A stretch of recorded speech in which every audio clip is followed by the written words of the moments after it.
2023 പുറത്തിറങ്ങിയ ഓ ബേബി എന്ന ചിത്രത്തെ പറ്റിയിട്ടാണ് ഈ റിവ്യൂ.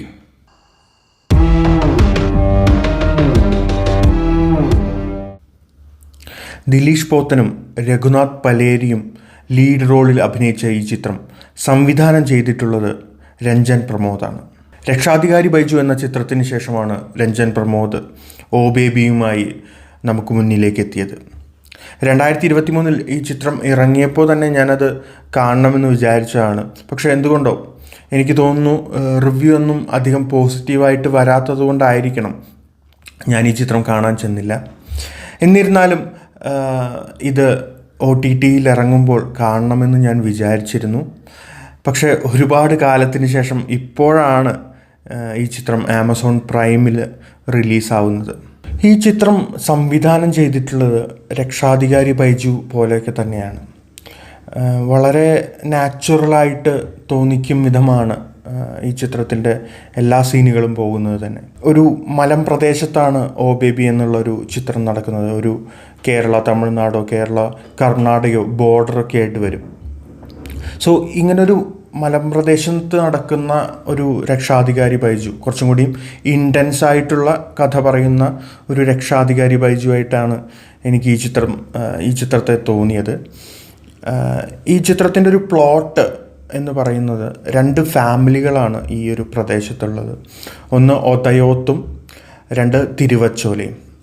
തിരുവച്ചോലയിലെ ആളുകളാണ് ഇവിടുത്തെ പ്രമാണികൾ.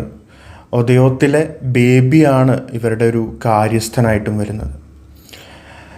ഈ 2 കുടുംബങ്ങളിൽ നടക്കുന്ന ഒരു ദുരഭിമാനത്തിൻ്റെ കഥയാണ് ഒബ്വിയസ്ലി തിരുവച്ചോലക്കാർക്ക് തോന്നുന്ന ഒരു ദുരഭിമാനത്തിൻ്റെ കഥയാണ് ഓ ബേബി എന്ന ചിത്രം. ഈ ചിത്രത്തിൻ്റെ ഇപ്പോൾ ഒരു കഥയെ പറ്റിയിട്ട് നമുക്കങ്ങനെ പുകഴ്ത്തി പറയാനൊന്നും തോന്നില്ല. കാരണം നമ്മൾ ഒബ്വിയസ് ആയിട്ടും കണ്ടിട്ടുള്ളൊരു കഥ തന്നെയാണ് ഈ ചിത്രത്തിൻ്റേത്. എന്നിരുന്നാലും ഇത് മേക്ക് ചെയ്തിരിക്കുന്നത് ഈ പറഞ്ഞ പോലെ ഒരു വ്യത്യസ്തമായ രീതിയിലായതുകൊണ്ട് നമ്മൾ 2 മണിക്കൂറുള്ള ഈ ചിത്രം ഒരിക്കലും നമ്മളെ ബോറടിപ്പിക്കുകയൊന്നുമില്ല. എന്തു വന്നാലും നമുക്ക് OTTയിലൊക്കെ സുഖമായിട്ട് ഒരു നേരം പോക്ക് പോലെ കണ്ടിരിക്കാവുന്ന ഒരു ചിത്രം തന്നെയാണ്. ചിത്രത്തിൻ്റെ ഹൈലൈറ്റുകൾ എന്ന് പറഞ്ഞാൽ ഇതിൽ അഭിനയം തന്നെയാണ്.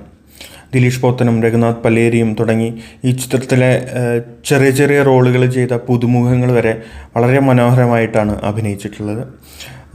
എടുത്തു പറയേണ്ട മറ്റൊരാൾ വിഷ്ണു അഗസ്ത്യാണ്. പുള്ളിയുടെ ഒരു പെർഫോമൻസ് ഇൻസോമിനിയ പോലെയുള്ള വെബ് സീരീസിലും അല്ലെങ്കിൽ RDXലൊക്കെ നമ്മൾ കണ്ടിട്ടുള്ളതാണ്. പുള്ളിയുടെ പെർഫോമൻസും തരക്കേടില്ലായിരുന്നു.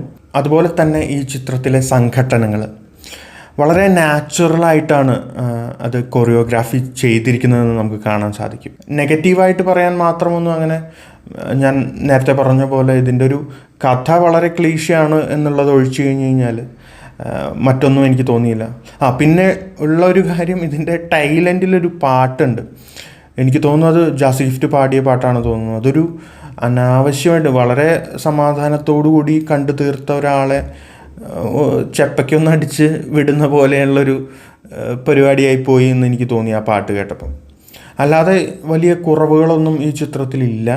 തീർച്ചയായിട്ടും നിങ്ങൾക്ക് ഈ ചിത്രം കാണാം, ഒട്ടും നിരാശപ്പെടുത്തില്ല എന്ന് എനിക്ക് തോന്നുന്നു. എന്തൊക്കെ തന്നെയായാലും ഈ ചിത്രം നിങ്ങൾ ആമസോൺ പ്രൈമിൽ കാണുക. നിങ്ങളുടെ വിലയേറിയ അഭിപ്രായങ്ങൾ അറിയിക്കുക.